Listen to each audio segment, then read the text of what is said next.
মামলার আসামি হয়ে দফায় দফায় জেলে গিয়েছেন, চাকরি হারিয়েছেন, ব্যবসা হারিয়েছেন, বাড়িঘর তাদের ধ্বংস করে দেওয়া হয়েছে এবং বাংলাদেশ জামাতে ইসলামীর উপর আরো বাড়তি জুলুম করা হয়েছে। এক এক করে আমাদের 11 জন শীর্ষ নেতাকে জেলের ভিতরে হত্যা করা হয়েছে। বিচারের নামে তামসা করে কাউকে দেওয়া হয়েছে ফাঁসি, কাউকে ঠেলে দেওয়া হয়েছে মৃত্যুর দিকে। প্রিয় দেশবাসী, আপনারা লক্ষ্য করেছেন পুরাটা সময় জুড়ে বাংলাদেশ জামাতে ইসলামী একমাত্র দল যেই দলের কেন্দ্রীয় কার্যালয় থেকে শুরু করে দেশের সব কয়টি কার্যালয় কার্যত সিলগালা করে রাখা হয়েছিল। একমাত্র দল যেই দলটির নিবন্ধন কেড়ে নেওয়া হয়েছে। দুঃখের বিষয়, ফ্যাসিবাদ আপাতত বিদায় নিয়েছে, নিবন্ধনটা আমরা এখনো ফিরে পাইনি।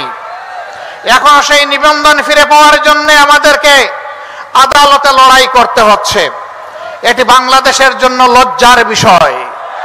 যাদেরকে দেশপ্রেমের কারণে, যাদেরকে অন্যায়ের কাছে, ফ্যাসিবাদের কাছে মাথা নত না করার কারণে যাদের নিবন্ধন কেড়ে নেওয়া হলো, তাদের নিবন্ধনটা পরিবর্তনের সাথে সাথেই তাদের হাতে ফেরত দেওয়া উচিত ছিল।